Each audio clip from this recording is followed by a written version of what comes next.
Epictetus was a slave who couldn't be broken. Marcus Aurelius ruled an empire and still questioned his own mind every morning. Both of them understood something most people never figure out: the most dangerous chains aren't the ones someone puts on you, they're the ones you walk into voluntarily, one small step at a time. By the end of this video, you'll know the exact psychological sequence cults use to recruit and hold people, and more importantly, you'll be able to spot it being used on you right now, in places that have nothing to do with religion. This isn't a video about Jonestown or Heaven's Gate. Those are easy to dismiss.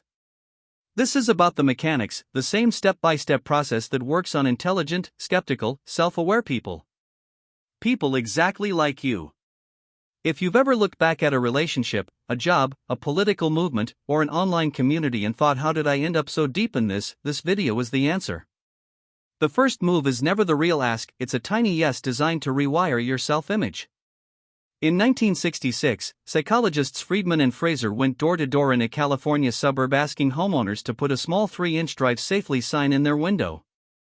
Nearly everyone said yes.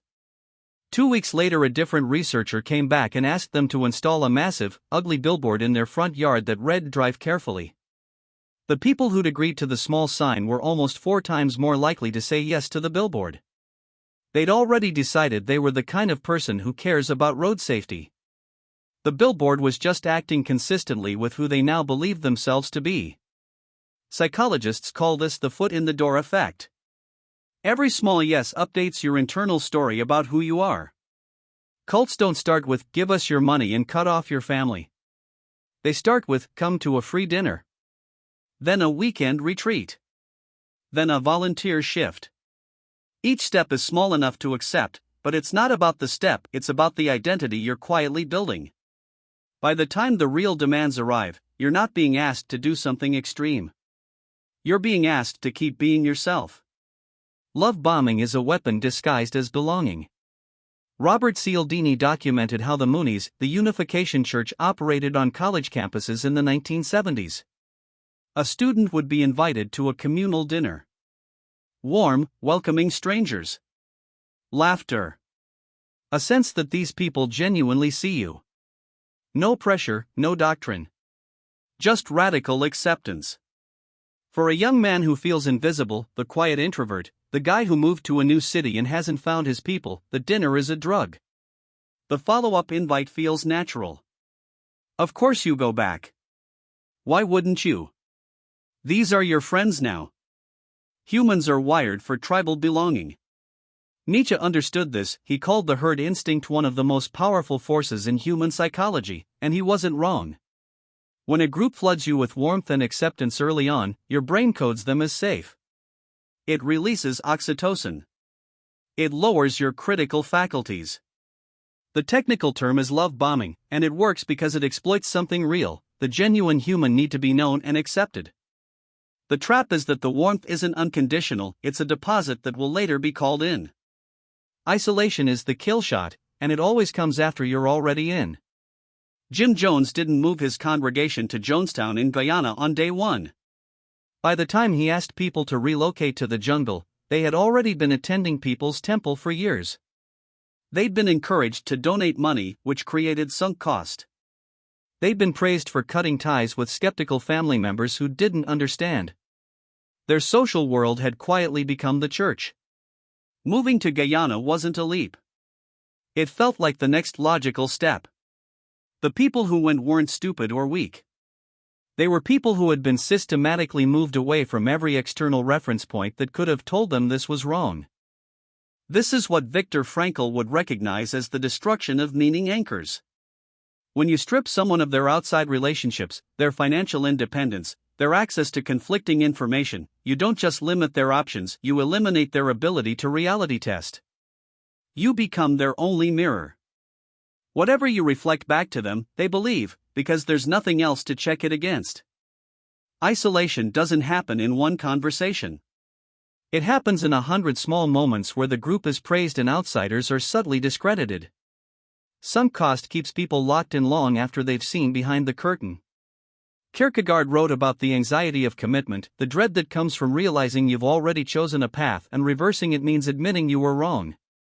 Cult survivors consistently report that one of the main reasons they stayed was the math of what they'd already given up. Years. Money. Relationships. Career.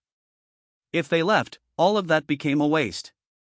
If they stayed, it was still part of a larger purpose.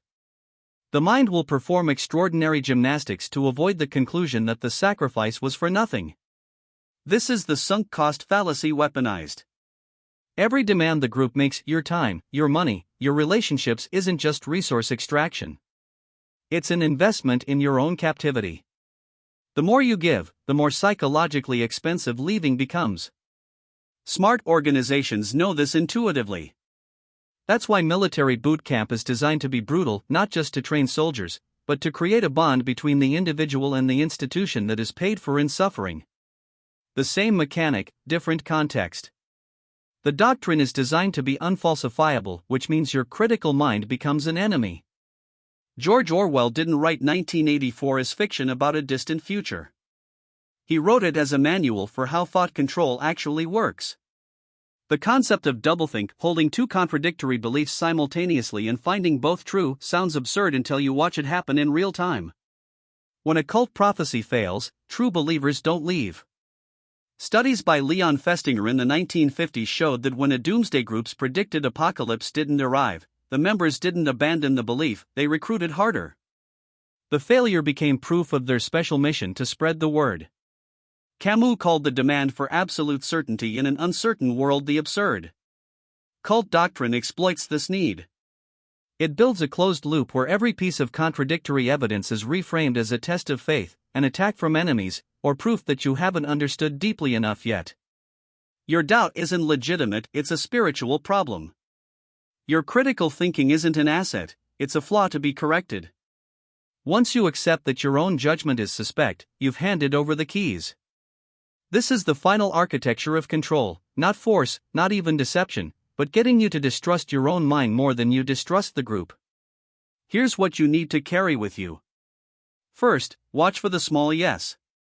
Any system, not just cults, that starts with trivial requests and slowly escalates is using your own identity against you.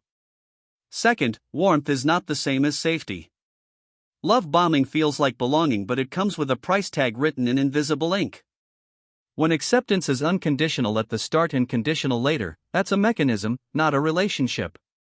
Third, your outside relationships and your ability to hear dissenting voices aren't obstacles to growth, they're your reality anchors. The moment a group starts positioning your outside connections as threats, that's not a red flag. That's the red flag. If this landed for you, subscribe.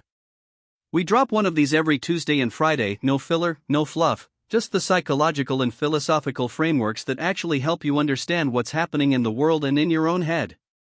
Hit the bell so you don't miss it. And if you know someone who's been pulled into something they can't see clearly from the inside, send them this video. Sometimes the most useful thing you can do is hand someone a mirror.